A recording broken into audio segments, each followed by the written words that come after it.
Hello, everybody. Welcome to Paul Neiman's Bogus Hangout. I'm going to have our guests introduce themselves. Sarah, will you start for us, please?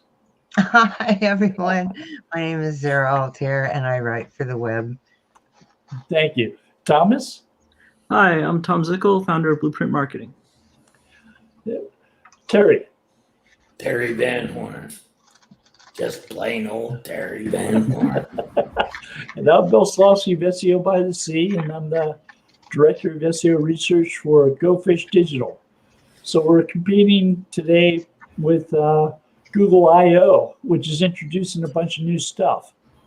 And they just introduced one they're referring to as MUM, M-U-M, which they're saying is 1,000 times more powerful than BERT. Ranks will change. Well, we don't know if it's ever been used. We have no idea when they're going to start using it. Yeah, that's true. BERT, they sort of surprised us with, just like they did with RankBrain. RankBrain, they said, oh, we're introducing RankBrain because it's our 15th birthday. By the way, we've been using it for months. Yeah. And there's nothing you can do about it. Yeah. So go back. What is MUM? MUM is a multimodal model that can be used as a pre-training language model. All right. It can recognize entities. It can recognize different natural language processing approaches. It can do question answering. It can do other stuff like that. It can identify parts of speech on pages. It can do open domain understanding of web pages it visits. Wow. It doesn't matter what domain. I don't mean domain like site name. I mean domain like area of expertise. Yeah. It is really BERT times 1,000 or Googleplex. Wow. It's only been a matter of time for this to come, right? It's really been kind of waiting for something a little bit more powerful. They've been slowly increasing. They had word vectors for a while that were how RankBrain came about. All right. And they upped things by introducing BERT, which did more guesswork. Corrected a lot of my spelling. And a lot of my intent, or it knew my intent from my poor spelling and poorly constructed queries compared to the old non-BERT query. Well, it's been a long time since latent semantic indexing. Yep. This is true.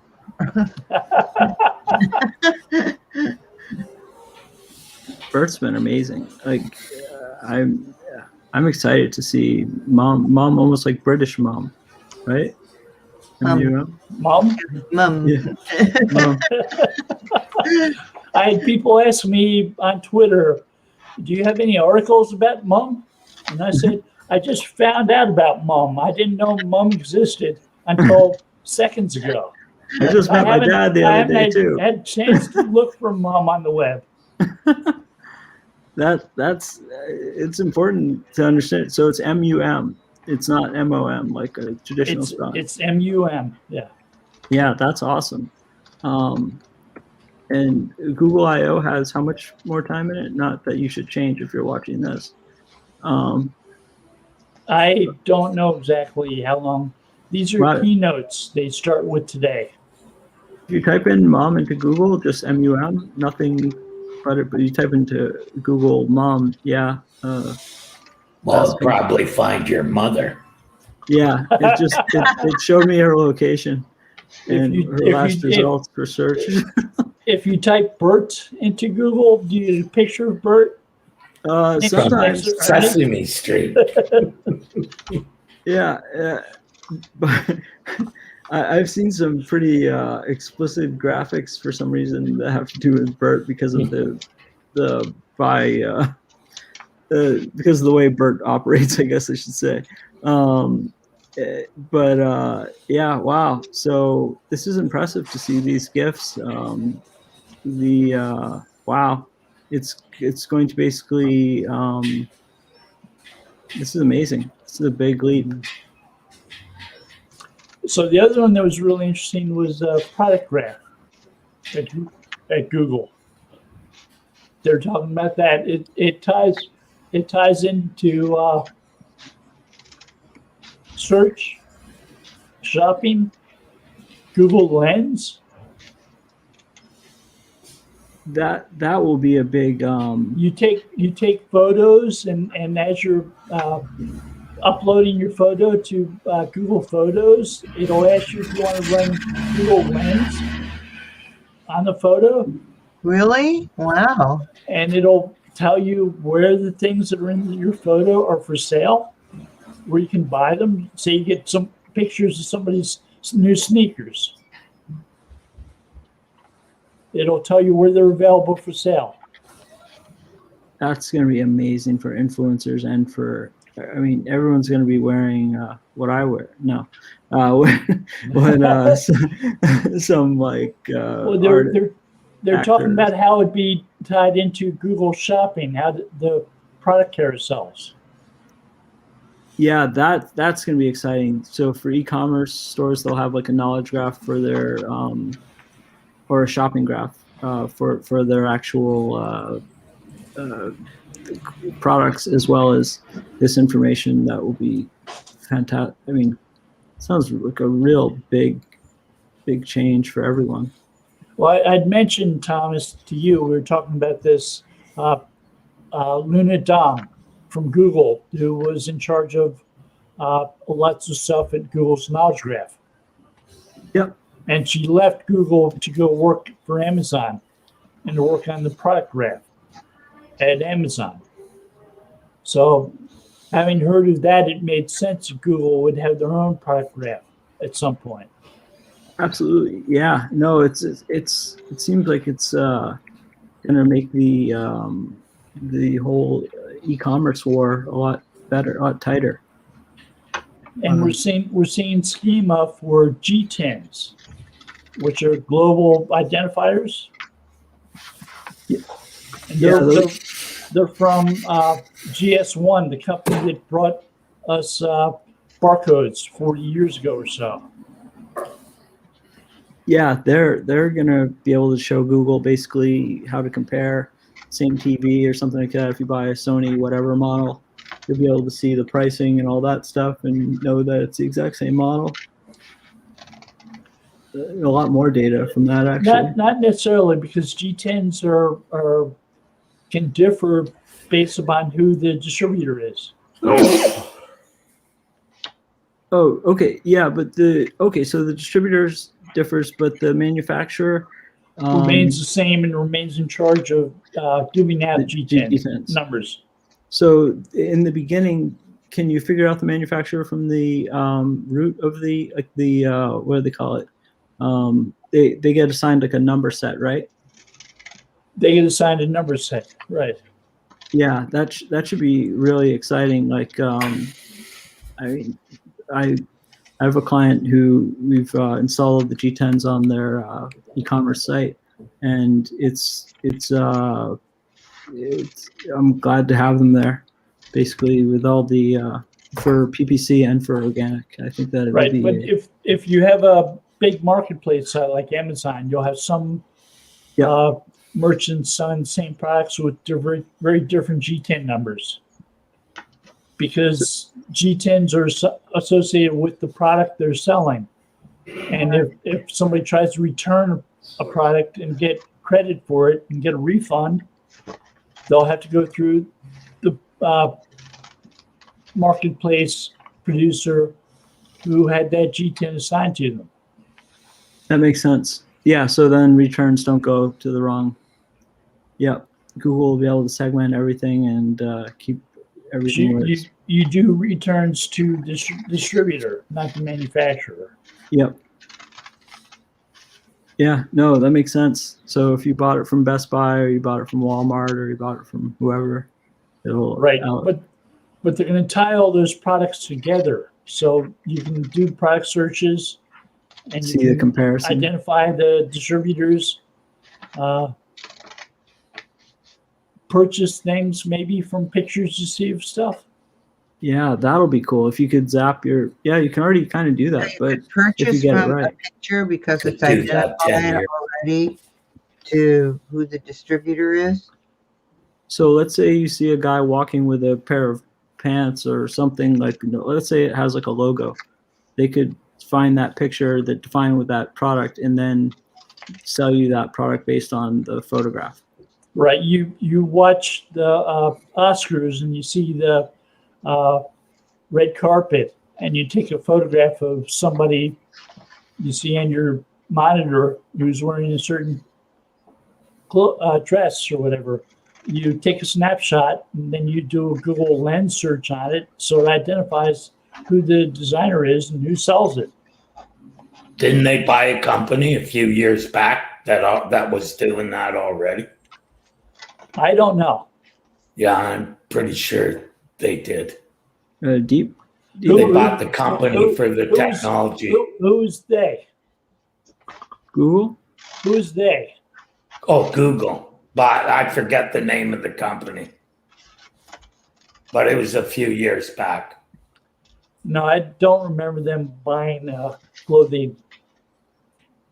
It was back when they were buying companies just to get engineers. They haven't stopped doing that. Oh, that doesn't surprise me.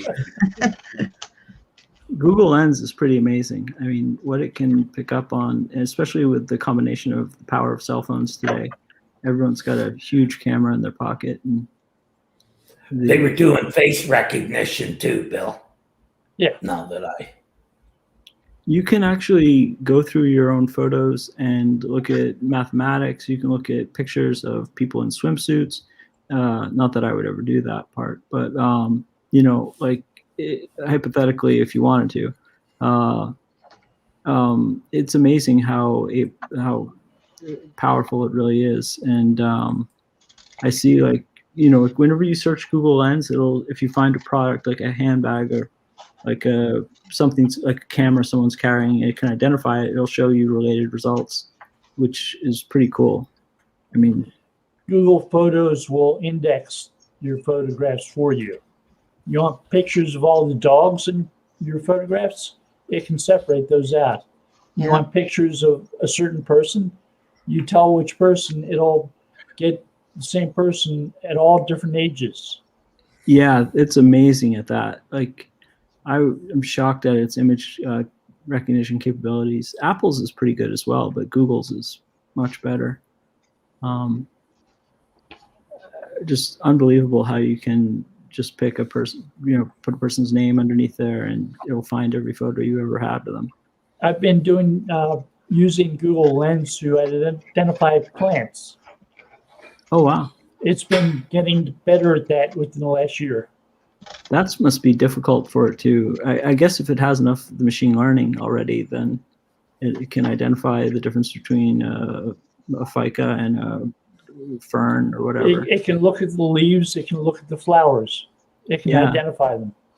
It does places too, because I don't know, a couple of weeks ago I was looking for all my photos from New Forest, and I'd been there in different years, and it pulled them all up. It does landmarking identification. Yeah, it was just amazing, And it's getting smarter about being able to identify the location a photo is taken and what types of entities are available at that location. I think with the cell phones, whenever we sign up for an app, we give away all of our our privacy, obviously. So unless we really go into the thing and tell it not to use our GPS location or something, it automatically tags us. Like, I have photos of myself or other people in certain places, and it will tell me, the longitude and latitude of where I was standing when I took the photo, and it's absolutely amazing. I think I haven't tried it recently, but at one point there was at least one patent from Google that said if you take a picture of a certain landmark, like a statue, and Google has that statue in its knowledge graph, it has the location of the statue there too. Yes. It can identify that you've near that landmark when you took the picture, and it can tell you what the landmark was. I did that in Lviv, and Even if it the told me picture all about isn't the of- person. I'm sorry, I can't follow you both at the same time. Yeah. Go ahead, Tom. Oh no, go right ahead. Oh, I was just going to say, even if the photo isn't of the landmark, it still knows you're near the landmark. Yeah. Like Yeah. I've taken pictures of places in Solana Beach, and it thought I was taking sunrises on the beach. So it wanted me to upload a picture of the sunrise at that beach. It figured out the name of a guy. There was a statue of a man on a horse that was probably maybe 20 feet off the ground in Lviv, and it told me the name of that person. And I took a picture of just the air, just kind of from the ground up. You could see the bottom of the horse, and it was so tall. I was amazed that it could actually identify that from How long ago was that? 2000, at the end of 2000, December, right? New Year's, so New Year's 2020. What year? 2020. Okay. Yeah. So I used to live near the Cardiff Cook in Cardiff by the Sea, California, and it's a statue of a surfer that a lot of people in Cardiff make fun of because it doesn't look much like a surfer. But he gets dressed up in all kinds of crazy costumes by the natives. Oh, they clothe him? They clothe him. And Google, last time I was there, I asked Google, hey, Google, what is this a statue of? It didn't know the name of the statue. It didn't know that the statue existed. That was about 2017. Yeah, what a change, huh? And the picture I took, the angle of was from the right underneath it. So basically the bottom of the horse and the side of the guy. It wasn't like I was really giving it a perfect photo. It was amazing how it could recognize exactly what that was. So it wasn't necessarily recognizing the object. It was recognizing the location. Yeah, that's what I figured. It GPSed me and then put the object together with the GPS and then said, this is what you're standing at. Yeah, because Google's recognizing when I take photographs at certain businesses or on the grounds of certain businesses. So if I take the outside, a picture of the outside of a building or a plant on the outside of a building, it'll know I'm taking a picture at that business. Wow. It won't know what I'm taking a picture of, but it'll know I'm taking a picture there. Yeah, no, that's really helpful for a lot of businesses checking in and things like that. I think are more and more common, and people want to. Certain businesses, if you're a if you're a manufacturer of something that's selling to the retail, you want people interacting with your products. Yeah. Well, they're trying to get coverage of businesses. For instance, they did have another patent that said if you're traveling, you're outside of a restaurant that's not in your language, you take a picture of it and you ask for the menu or you ask for reviews, it'll give you those in your language. I wish I had known that. Wow. Save me from almost eating escargot. Had to send it back. You don't like snails? No, not a fan. I have a diet of like a 5-year-old. I eat like pretty much the most basic stuff.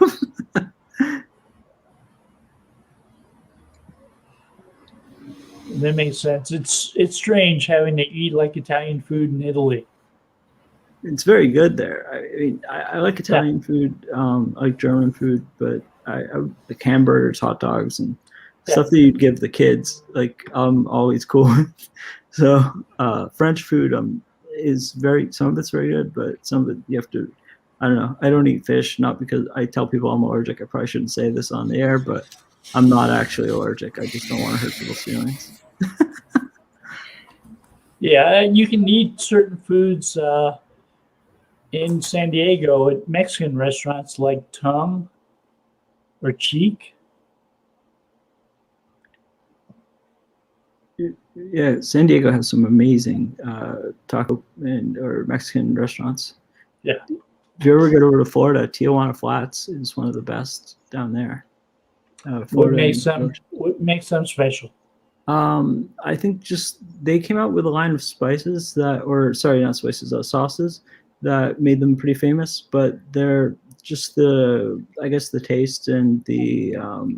I've been in Juarez and had similar tasting tacos that are really delicious. Yeah. I'm a big fan of tacos, but they're packed like every single time I've gone in there at lunch. You've got to walk out the door if you're, So they're really. I think they're also a good value. They're not like overly priced. There's a El Gordito. It's a chain now. I think there's 6 or 7 of them at least in California, and there are 3 or 4 more in Las Vegas. Yeah, And they're really good.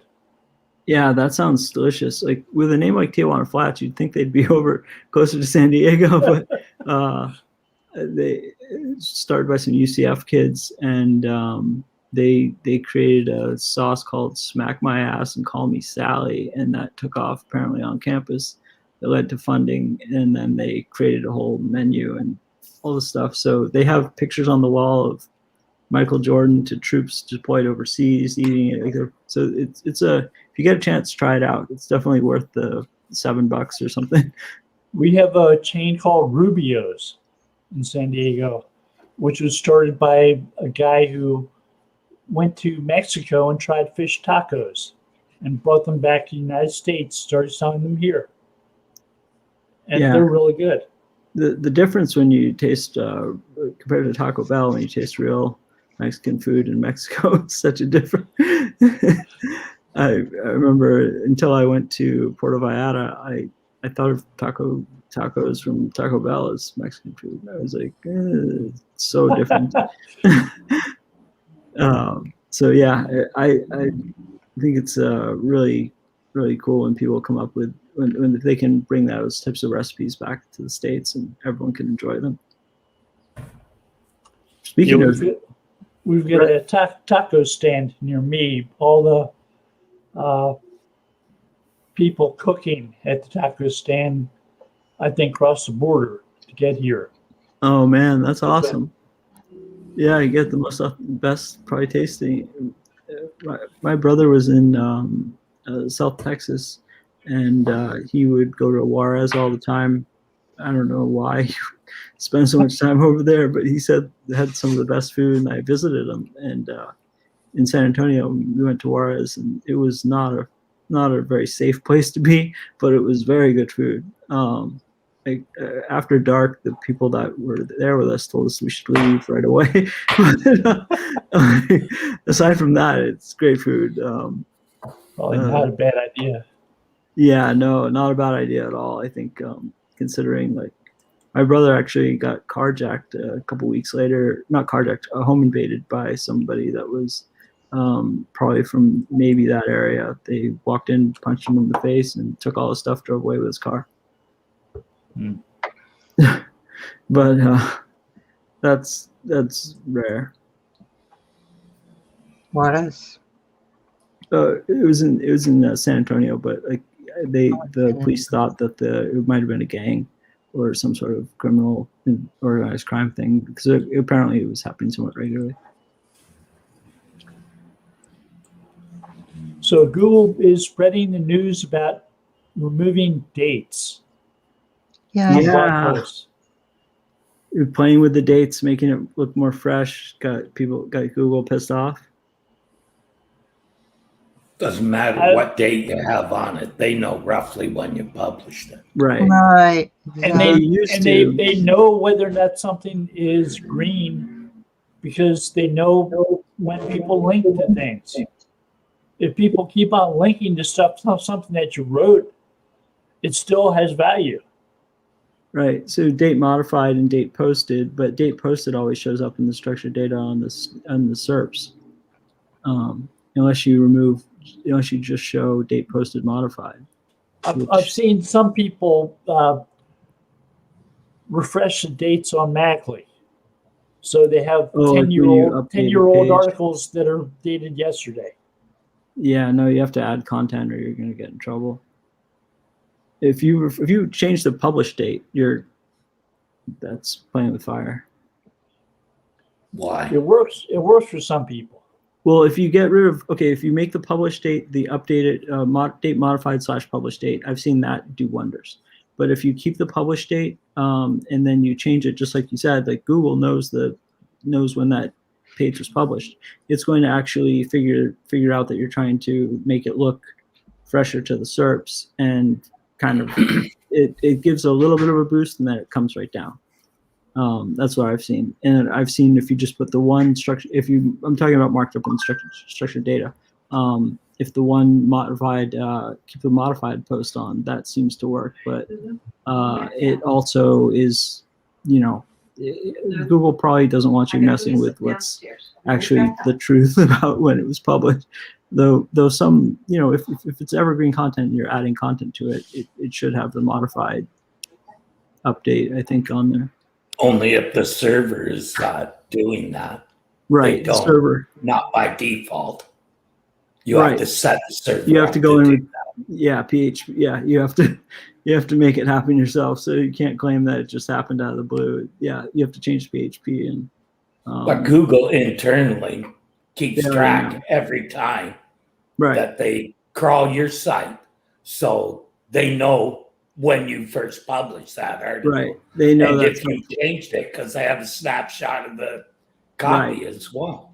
Because they can timestamp everything in their database. And do a diff check, and then, absolutely. If you look right on the Google cache, it says this is a snapshot, and it gives you the date. Yeah, date 3 days ago, we crawled the site, and you look at the text and the source code and all that. Yeah. Yeah, Google doesn't actually download this source code. Right. No, it's in the cache. It's just the cached version until it crawls again, right? It's a separate thing altogether. Right.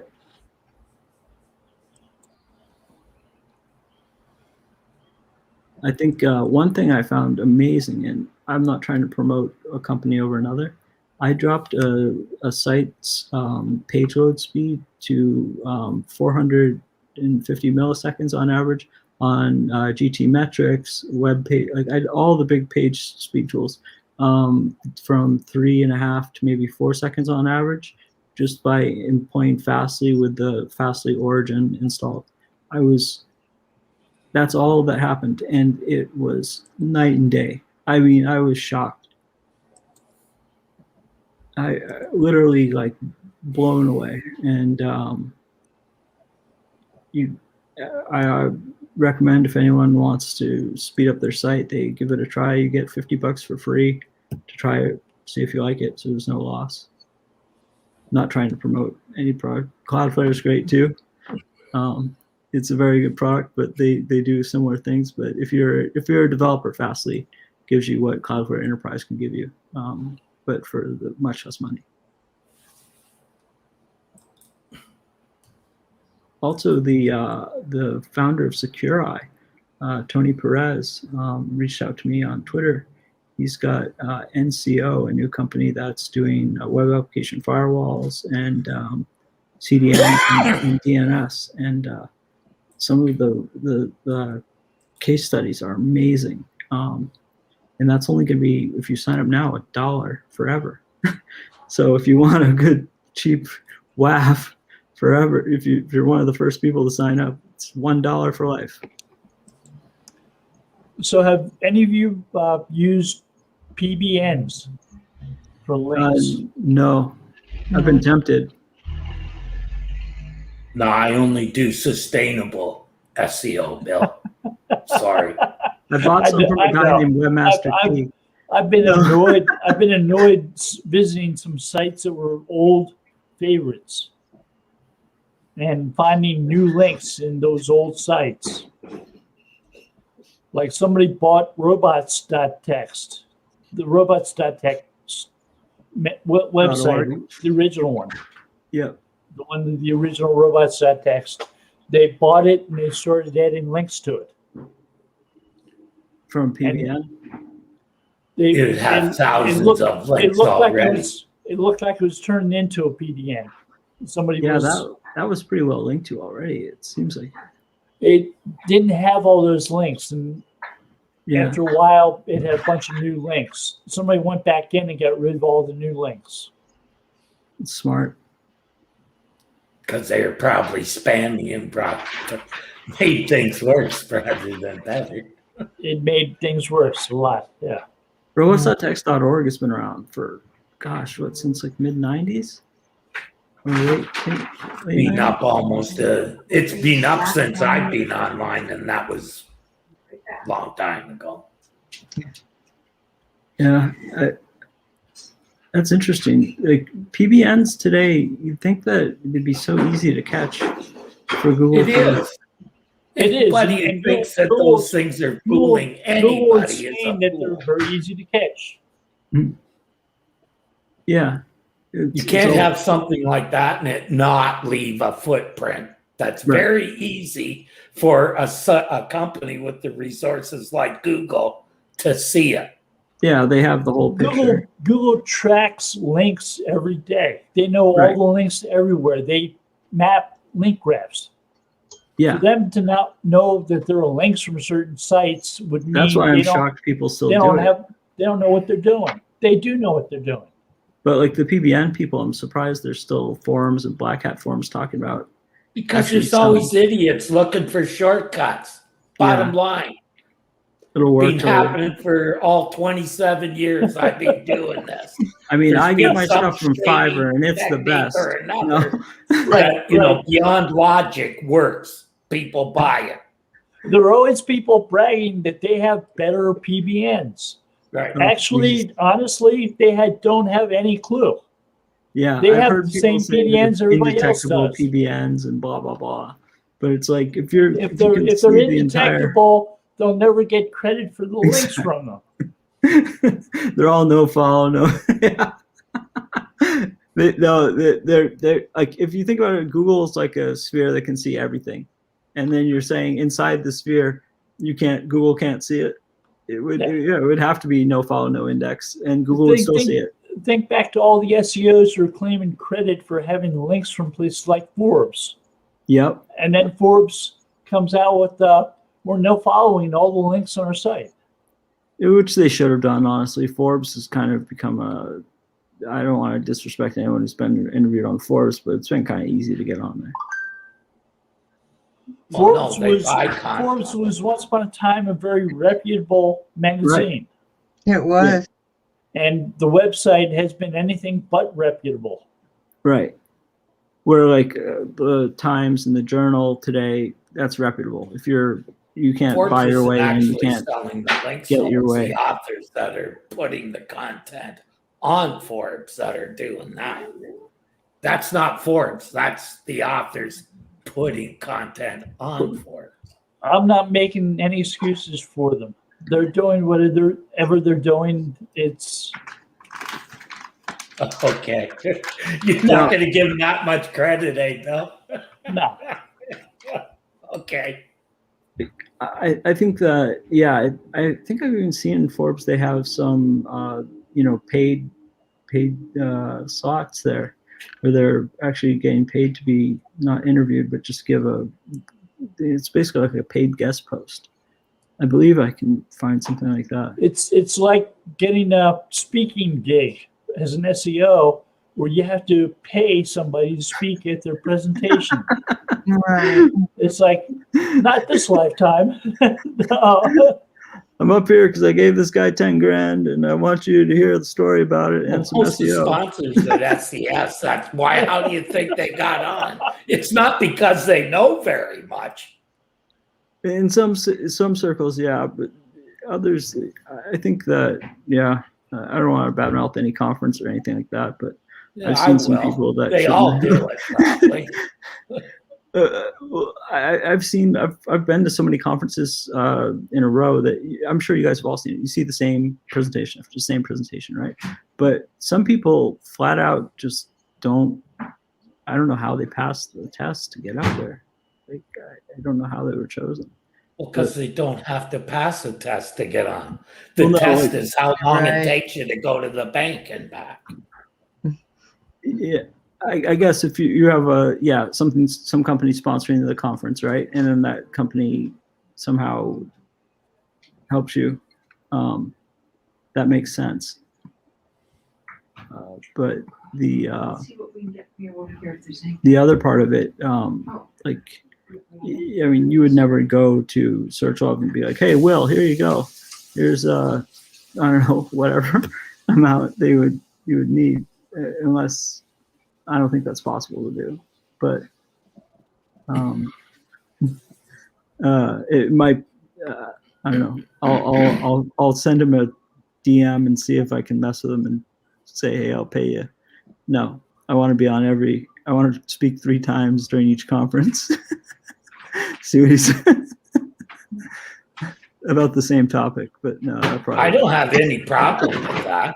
I mean, it's just like newspapers that sell advertorials. Conference, you're gonna want to kill me and the conference people that put on the conference for letting me dribble on about whatever 3 times in a row. You're not gonna want to watch that. Search Log is so small. I don't care if the information is good. I don't care whether they paid or whatever. Right. That's the bottom line, is that you're providing something useful. If the information's great, yeah, I agree with that. Like, if you go out there and blow everyone away and you actually give value to that conference, I don't care how you got there either. I don't begrudge anybody a buck or two. I mean, that's what it's about. I'm gonna have Forbes sponsor me for the next one. No, I'd like to thank the guys at Forbes for spending money to get me here. But yeah, I think that I can't wait for conferences once we're all vaccinated to be back in person to person. I think that's going to be a lot of fun. Hopefully, I won't get food sickness again, Bill. It happens. Oh, I know. I felt so bad. That was amazing. But yeah, I really look forward to those. Those are really fun events, and hopefully they'll be opening up this year or by the end of this year. Oh, there'll be more than ever afterwards. You can bet on that. Yeah.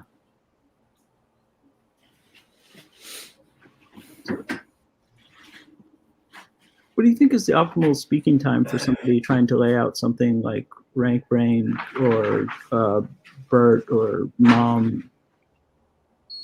I mean, sometimes couldn't do it in an hour. I don't think that's what I think.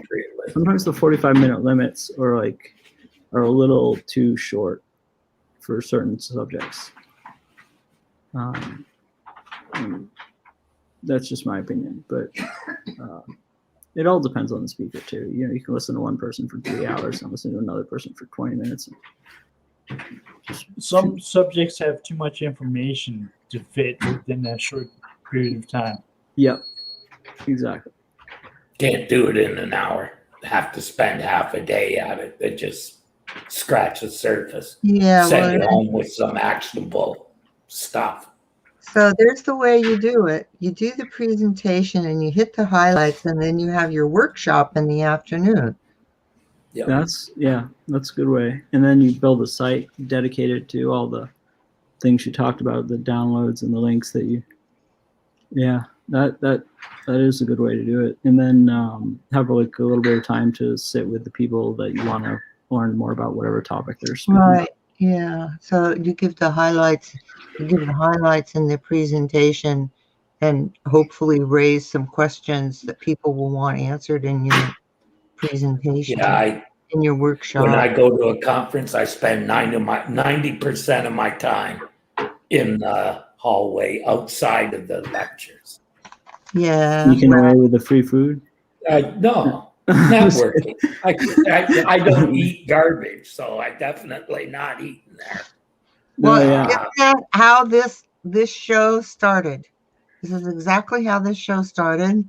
Ammon said, you learn more at conferences by hanging out at the bar and having casual conversations. Especially after guys have 3 or 4 We drinks, they'll can tell do you the almost same anything. thing at hangouts. You know, that's exactly how this show started, the Bogus Hangout, because so you skip all the formal presentations and you talk about real stuff. So the Webmaster World Conference in Vegas every year is called PubCon. Right. And the very first PubCon they had was in London at a pub. Oh, that's the name. They have one in Lauderdale too. That's great. PubCon is a great conference. Mm-hmm. And the idea was there were no assigned speakers. People just talk to each other. Yeah. I was at MozCon or SearchLab, and it was in Seattle. Anyway, in one of the conferences, and these guys had some secret club meeting at Portland, and went in there and wrote some notes on Ian's desk as a joke for him to prank him. But we had some great conversations. People just talking about their problems with work, with their finding solutions, with their bouncing it off one another. With like 7 or 8 people, you can find a lot of solutions.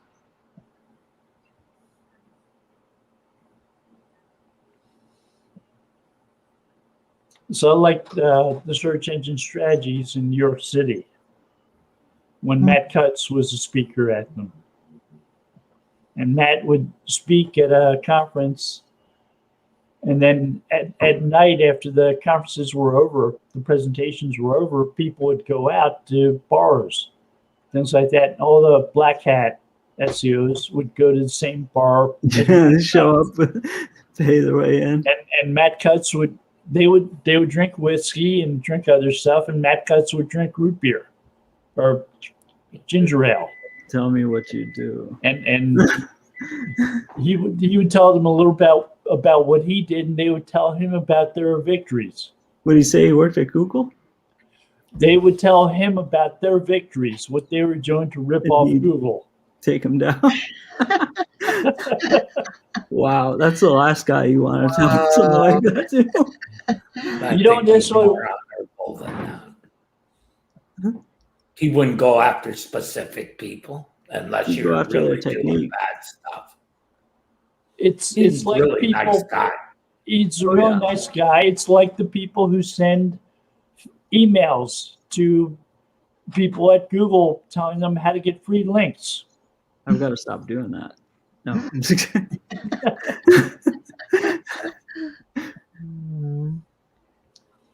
So some people just don't think too much before they take that type of action. No, they don't. I've only met Matt Cutts twice, but he's been very, very nice. I'm not saying he'd go after you specifically, but if you told him a technique that somehow was very impressive or he didn't know, he'd definitely stop that technique from working. No, he'd look at why they missed it and fix that. Yeah, but yeah. I remember when, Tom Anthony got a big bug bounty from Google for the Search Console issue with XML sitemaps. He could make anything rank. It was really impressive. I'll send the link. But he got like $6,000 from Google for actually bringing it to their attention after negotiating with them for a while, I think. But that was something that was worth, if you think about it, if you could make any site beat like Walmart and Amazon with no links, pretty valuable tool or flaw. And Google came back and almost didn't fix it. One of their first response was, "This is such a strange thing to have happen that we don't see it being repeated very often at all." And they almost didn't it wasn't very high on their priority list apparently to fix, but interesting system either way. I think that I think Google, this Google I/O goes on all day today. It goes 2 or 3 days usually. Yeah, and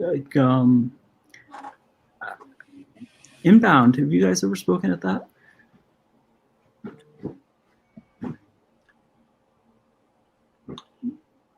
The HubSpot one. No, HubSpot is one of those creative third-party SEO tool companies.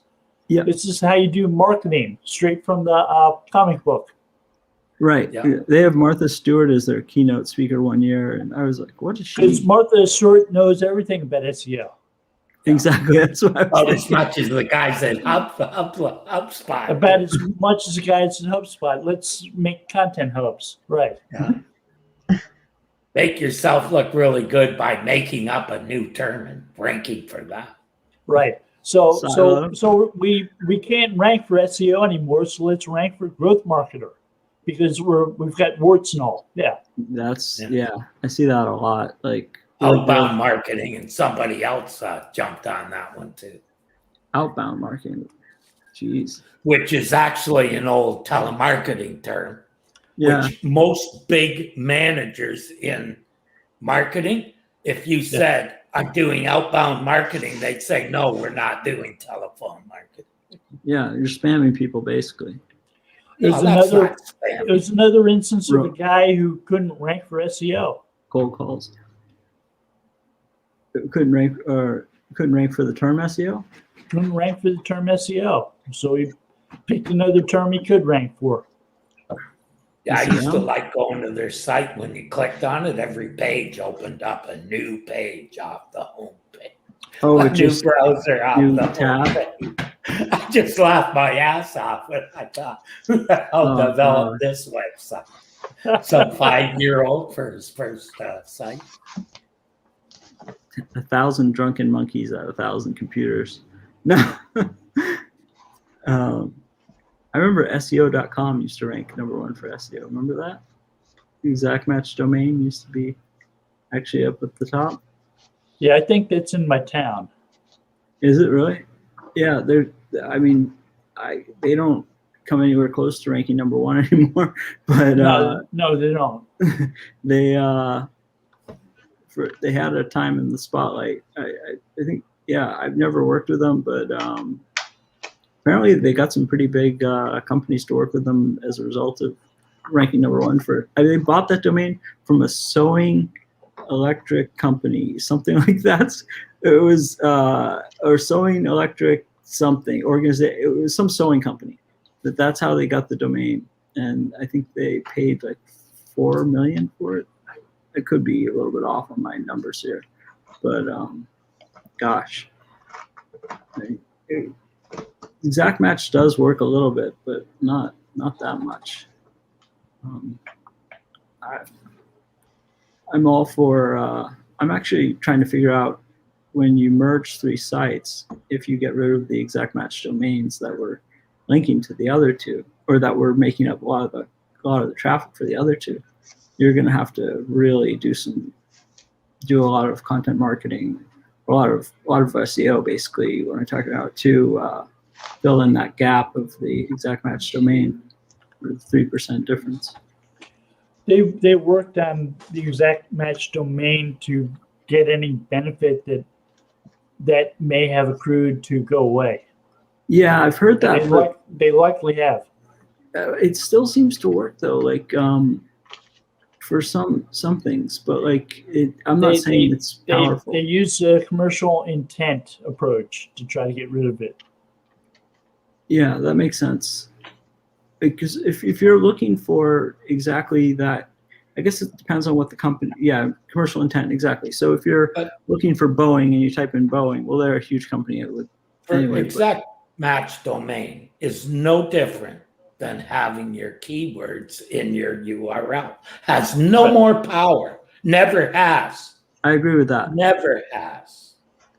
That's a myth that's stupid based on, No, I couldn't agree with you more on that one. It is like having just your subfolder having that same term or whatever it is. But the domain itself, I remember people trying to rank with their subdomains. They would try to make their subdomain and domain and their they tried to get rid of their homepage that way, so it wasn't. It's just brutal. When we ran the forums, creative site forums, we used to have people ask about exact match domains all the time. And we used to tell them, hey, look, the people at Amazon.com don't sell Amazons. The people at Yahoo.com don't sell Yahoos. Google doesn't sell Googles. Yeah. Like there's a lot of things. You can look at results, right? Yeah. And see consistently that the name, someone who has an exact match domain ranks better. Well, first of all, that must be the topic of the friggin' site because that's what they made it. So it makes a lot of sense. But, you know, the guys looking for the shortcuts all see that and think, oh, it's because of the exact match. So, you know, I can buy that exact match and I don't have to do very much. You don't need an exact match to rank well. No, not at all. I agree. You can rank extremely well without an exact match. You could have happy birthday and rank for anything you want. Just makes things easier. Like I mean, no, yeah, it makes things a little bit easier. I agree with you. Like, because anchor text and things, like, I think it's just, I think it's a small micro benefit for certain topics. That's it's like the real world, right? If you're selling green widgets, you don't name your store the Blue Widget Store. You know, it doesn't make any sense. It's true. Very true. Yeah, no, there. Like, I think some of, like, if you name your next domain after what Elon Musk named his child, then you'll have trouble registering it. But have you guys seen that? It's just a bunch of random letters and numbers, and then some random dots. He must have been on drugs when he did that. I think you must. I feel bad for the kid. I don't think he needs drugs. I think that's just the way he is naturally. Like, I was surprised when he was on SNL that he actually pronounced it. I was like, wow. I don't know. I was surprised that anybody could act that poorly. Yeah, he really did a number. He not give up his day job. That's for freaking sure. Yeah, I wouldn't watch the Elon Musk show. That's for sure. Like, but gosh, it really hurt Dogecoin and Tesla. Him being on that show. From everything I've read in Barron's, it's kind of all that stuff is down huge. Yeah. All the tech stocks have been down quite a bit, but they're starting to go back up. Bitcoin especially went from about 56 to 43 this morning in like a few weeks. Oof. My brother was going to buy 50 Bitcoin for under $300 for 50, and my cousin talked him out of it. He's the guy that you go to if you want to do the opposite, get advice from him, then just do the exact opposite. He's instinctually wrong about everything. Thought the iPod would be a failure, iPhone would be a failure, all that stuff. And my brother actually didn't spend $300, but that would have been nice. But Bitcoin, when you do think about it, like, I don't know how much energy it uses, how it will be sustainable, unless it starts becomes more efficient. The blockchain. I think that's one of its stumbling blocks, but yeah, Bitcoin is I wish I bought when it was $1,700, but I didn't think it was going to go up. I remember when it was less than $10. Yeah, that's what my brother was going to buy, this whole set of them. Started out for micro payments, eh? Some guy traded a pizza for like about 15 of them or something like that. I think, I don't know. It's made a lot of people very rich, but I probably would have sold at $1,000 and thought it never is going to get any higher. Who knows? Do you remember when domain names used to be free? Yes, but there was always a catch. Well, you mean like free with hosting or free with free? Though they own them, and then you build as in you contacted the domain registrar and you asked for the name. They told you whether or not it was available. And if it was available, it could be yours. Oh, I do remember. I didn't participate in that though, because like that's when I do know what you're talking about, where you could just call ICANN or like, or the red, yeah, and say I want business.com, which was selling for like 70 million or 80 million dollars. Yeah, today it would be.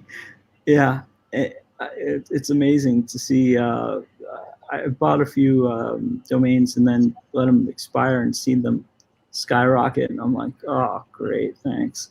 But I think for people buying new domains today, if you don't find what you're looking for, go for the .com. It's my personal opinion.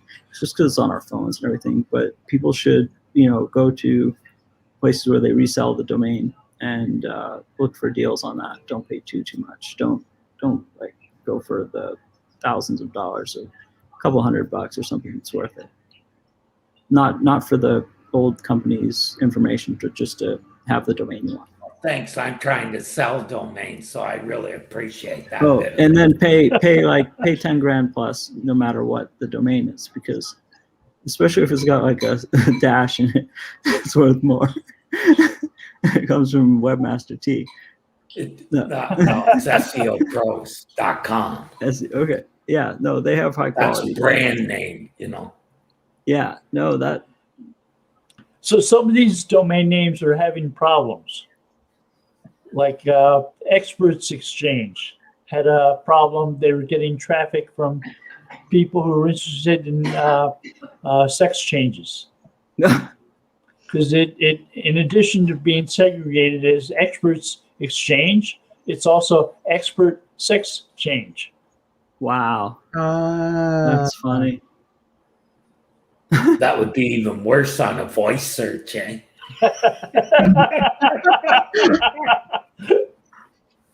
Wow. I was thinking about that today because on my television, I have a voice command. I just punch it in now because half the time it doesn't know what I'm saying. Yeah, you say something and it gives you something close, but say it 5 times, you might get it. Well, I have a sports app, and every time I say it, it brings up WhatsApp. And I'm not even on there. I'll say one thing: the Apple TV is a great system. I really like that. I have a friend who had Siri, Apple TV, and had Amazon TV. Amazon Fire. And one day had Alexa and Siri get into a fight and curse each other out. That's funny. I've seen videos of all 3 of them going at it. You got Google Home, Apple Home, and Alexa all fighting or talking back to each other. It's pretty hilarious. Like, the amazing thing is, though, I Googled wiretapping, and they basically are wiretapping. If they're actively listening, I don't think anyone's going to go after them. They were talking about that today on Google I/O. And how they're going to they have a new directive for privacy. They're going to allow you to look up the permissions that different apps have and turn things like microphones off. Wow, that's cool. I mean, for people like that don't know the NSA exists, then they'll still think they're off. But like, well, you have things like audio watermarks. Yep.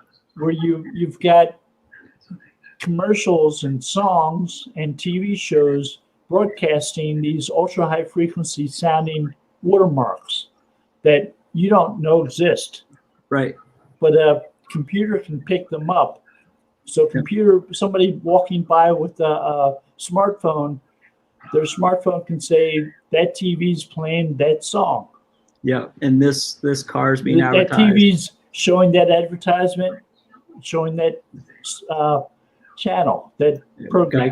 Geico's on there, so when they search insurance, that will pop up. That's really a cool thing. Like, and it's very and it's ultra high frequency, so humans can't hear it, but your dogs can. Yeah, I was about to say the dog starts going in circles. But I did that same. I tested it with cars. Every time I saw a vehicle on the screen, I actually typed it into Google, and I just typed the manufacturer, and 9 times out of 10, it would show the vehicle that I was talking about. Even older vehicles, in some cases, like cars that aren't made anymore. So I was really impressed by it. But that's so. How will it? I guess it will start listening once you say, "Hey Google," right? Or "Hey whatever." It's always listening. But that's not wiretapping because you can block it if you want to. It's not wiretapping because the people who police wiretapping aren't smart enough to realize that it's always listening. Yeah, that's what I think.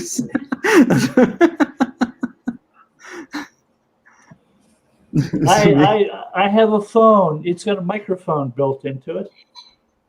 There's no Before the on show, off. yeah. There's no on off button for the microphone. Yeah. It's always listening. A few minutes ago, I said the name Google a few times and it started responding to me. I remember that. Yeah. How can I help you?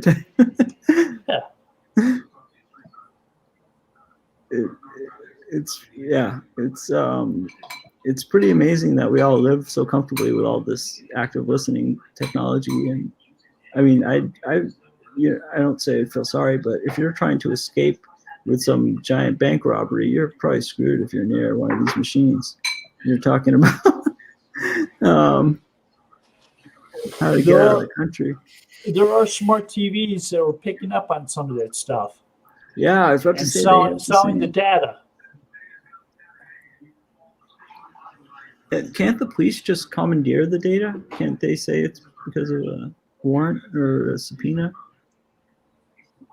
Yeah, with a warrant, they can get data out of your phone.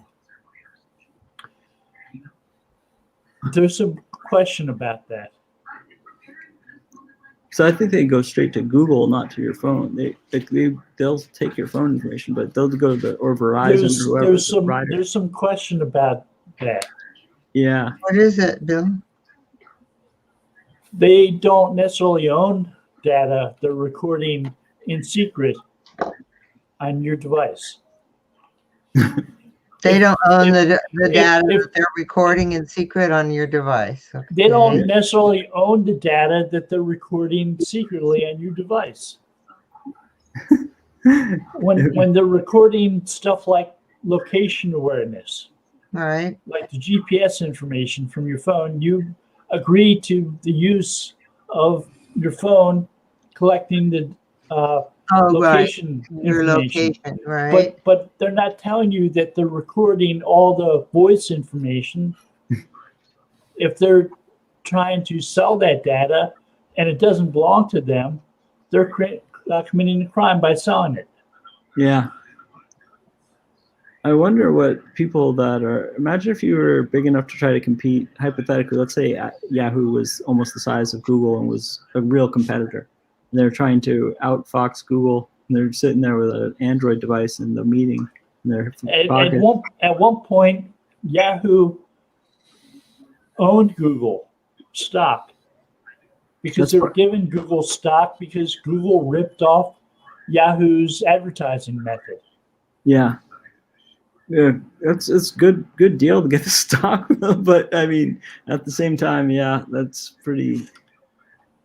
It's very similar to what we've seen Google do in a lot of cases, right? Like, if they see it and they like it, they'll kind of take it,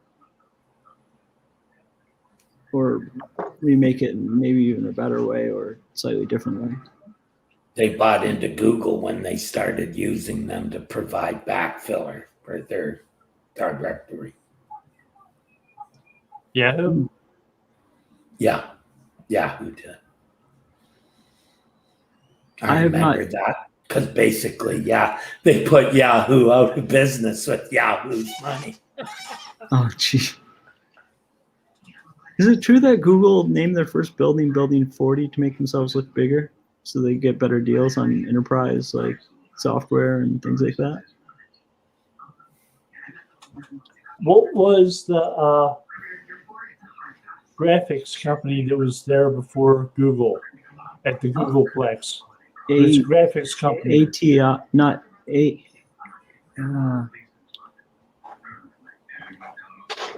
Avinash worked there. Ammon.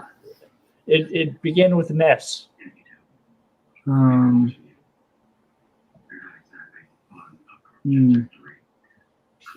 I'll think of it right when I stop trying to think of it. I'm sure, but yeah. To anyone listening, throw that in the chat. If you look up Avinash Katush, I don't know how to pronounce his last name. Look him up. You can get the name of the company.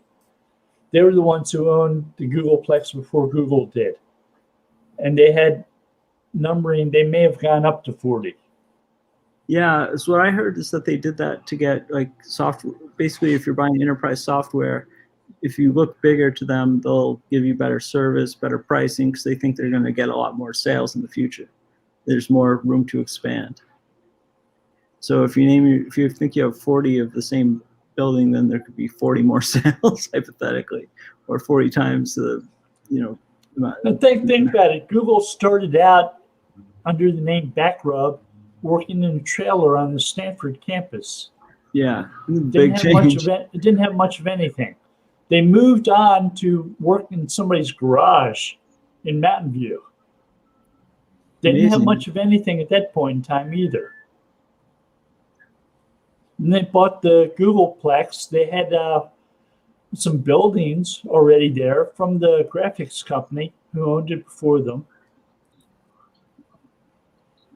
Yeah. Now they have like 100,000 employees.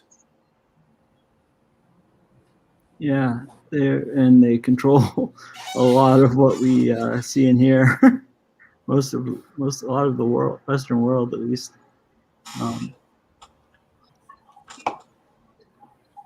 Yeah, they do own a lot.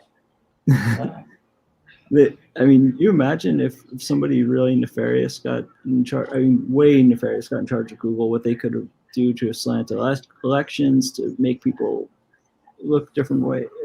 It's the power is unreal that they have right now. So I know Google owns office space in San Diego, and they own office space in North Carolina. They have enough room in North Carolina from what they just bought to house 5,000 employees. Wow. It's an office. It's not a data center that they're setting up. It's office space. Wow. That's amazing. They do most of the people in AdWords, they probably work from home, right?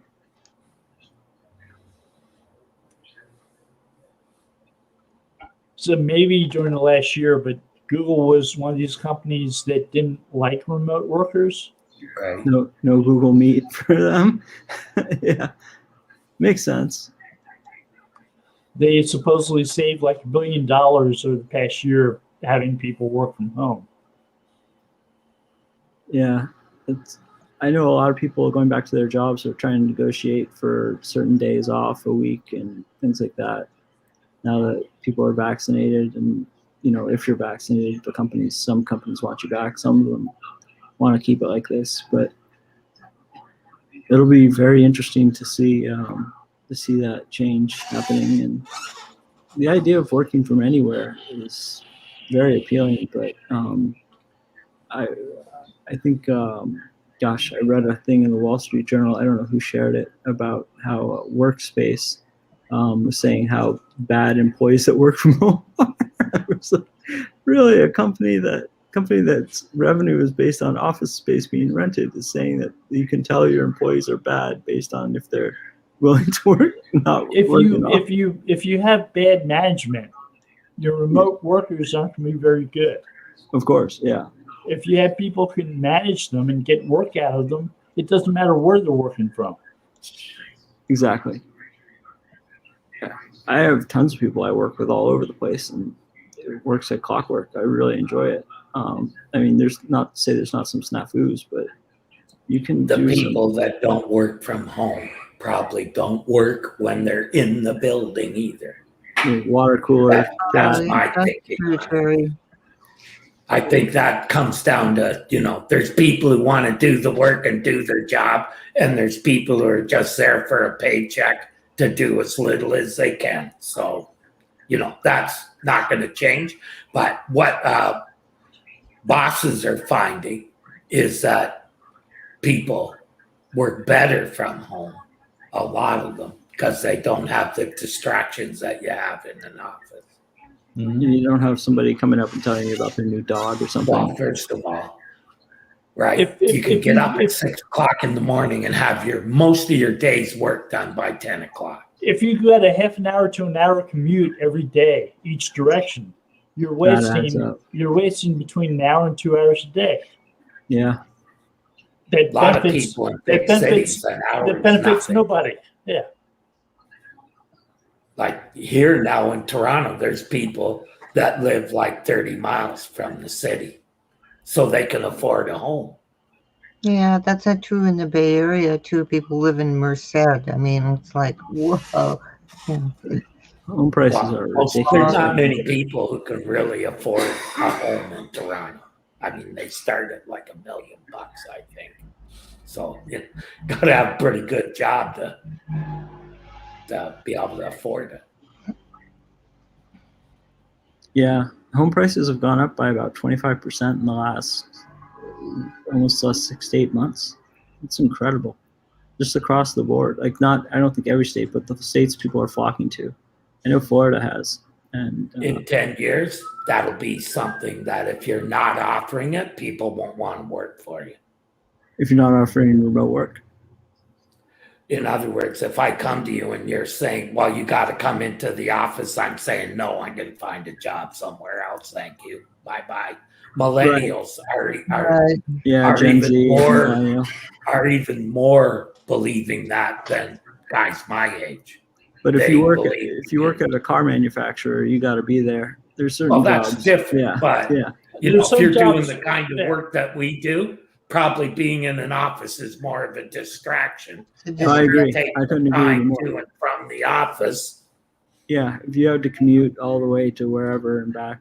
There's some jobs where working with other people, being at a certain location is part of the job. Yeah, yes. Going to the client or that, yeah. Yeah, you got to still have the ability to collaborate in some way, either in a place or online.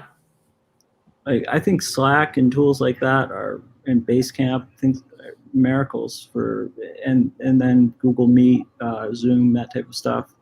I mean, they've really made it so you can speak directly with the client. You can speak directly with, and if you think of any business, really, salespeople can speak directly with their customers. It's pretty amazing what can be done today. And, there are a lot of tools that allow for collaboration, that allow people to work together, share ideas, share work. Yeah. And no one knew about them, it seems like, until the pandemic, except for people like us that had to use them anyway before. Actually, it's been around a long time. WebEx has been, I bet you they've been around a long time, eh? WebEx, Bill, I remember when they came on. That was like the first Zoom. Some tools were much friendlier to potential customers. Like Zoom was very friendly to schools and students and attracted that type of client and drew lots of people because they were very easy to use. I think because they just did the one thing, that's why people all of a sudden assimilated Zoom with, I got to use Zoom for this. I remember showing my mother, who's on some group, Google Meet. I'm like, it doesn't have a timeout after a certain amount of time. You don't have to pay for it. She's like, what? Switched everyone over. But Microsoft Teams, Google Meet.